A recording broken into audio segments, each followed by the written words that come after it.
Hi everybody, we are back at UK Games Expo 2019. I have been joined in the studio by Tiffany Crosara, creator of the Transformational Truth of Tarot Game Changer. Did I get that right? You did, well done. Fantastic. So, this is your first time at Expo. How have you been finding it? It's amazing, yeah. Really? You're enjoying it? It's a completely different world. It's a bit like, wow. So, yeah, you get very interesting people dressed up in all different costumes. Oh, yeah.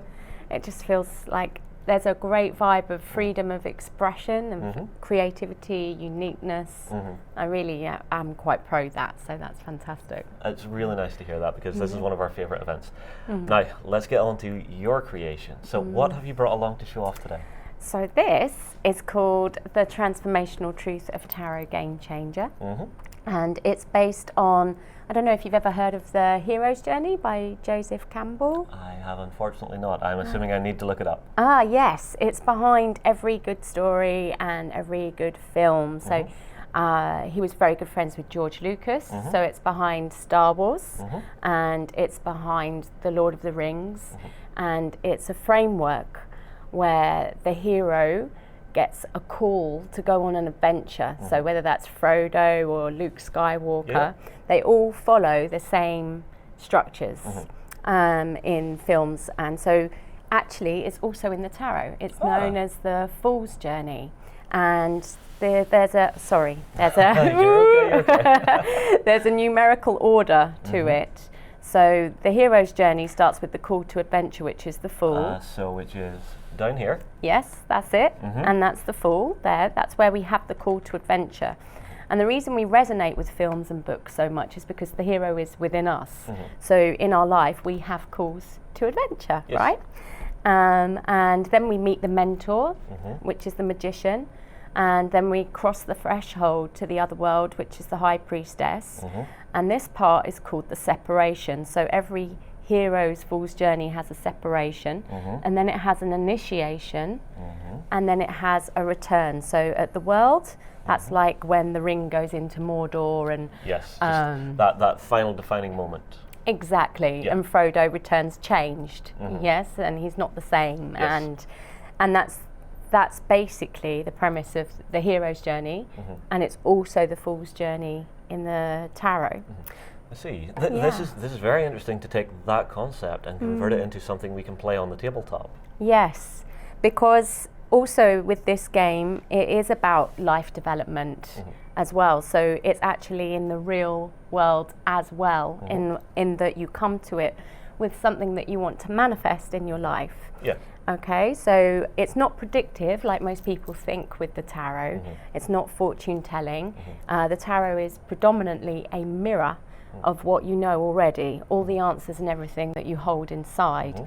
So you come with it with something that you want to manifest, and when you throw a double or a triple, which I haven't done, see if you can do it. You done it! I've been dice rolling way too long. You so have. That's incredible.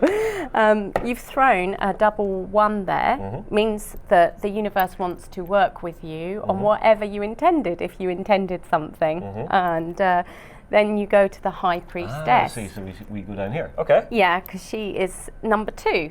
So it's the double number. Yes. Would you like to choose a colour? I'm Irish, I will take green. Okay. And the high priestess there is one of the best places to be because she gives you a card. I see. Okay.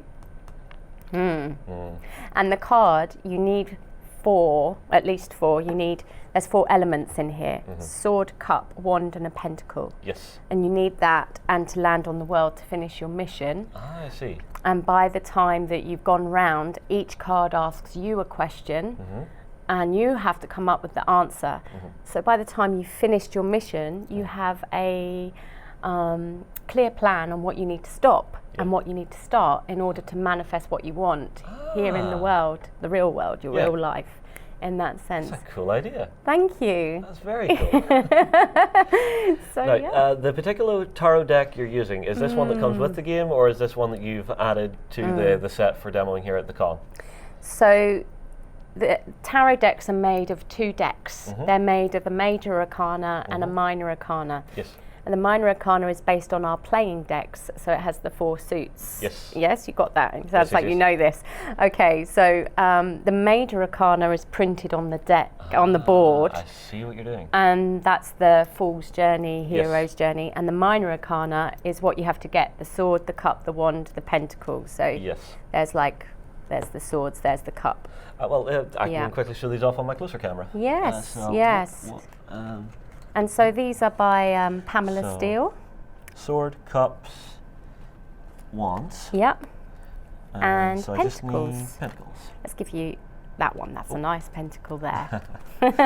See, the artwork on these is absolutely beautiful. Yeah. So have a Uh-huh. look at this, folks. So this is the pentacles. It's the 10 of Pentacles, and it's taken from the Steel Wizard deck Uh-huh. by Pamela Steele. She has a few decks out, and she's just being published by Schiffer in America for her other decks. And she kindly let me use these images for the game of her Steel Wizard deck. That is beautiful work. Yeah, yeah. Well, it sounds like a very interesting game. So how many people would you say is a good number to play this game? Well, that's the USP really, because you can play with it by yourself as well. So if you just want a moment to get like, I really need to crack what's going on in my life, and I don't really want to talk to my friends about it or anyone else because they have their own opinions and judgments, and I'm finding it not very useful. Yes. Yes, yeah. But then you can come here and go, okay, I'm just going to bring it to the board and I'm going to work it out and come away with my own action plan. I see. You can play it with up to 6 others as well. It takes, the more people there are, the longer it takes, Of course. obviously. So it can take up to 3 hours with 6 people. Yeah. But it does sound like just something that it's very much an evening of wine and friends, just sitting in front of the fire saying, let's actually have a little bit of an in-depth look at something and actually break this one out. It's a lot deeper than most games that I would see here. Mostly what I'm used to seeing at conventions is, let's just jump in, kill the orcs, have some fun, let's go nuts. Yeah. This is a really nice depth and a really nice vibe to it. Thank you for bringing this along. It is wonderful. Oh, you're very welcome. Thank you very much for having me bring it along as well. Not a problem. Is there anything else that you would like to cover that you think we may have missed? Oh, that I'm looking for a publisher. That would be really nice to get out there. Absolutely, yeah. Well, not a problem. If a publisher is watching this and this sounds like your cup of tea, what is the best way they have to contact you? My name, I just put Tiffany Crosara in, if you can spell it, in Google. It'll come up with my website and there'll be a contact there. Perfect. And also I'm here. Yes, Yes. you are demoing at the con. If Yes. people are looking to come along and meet with you this weekend, where should they go?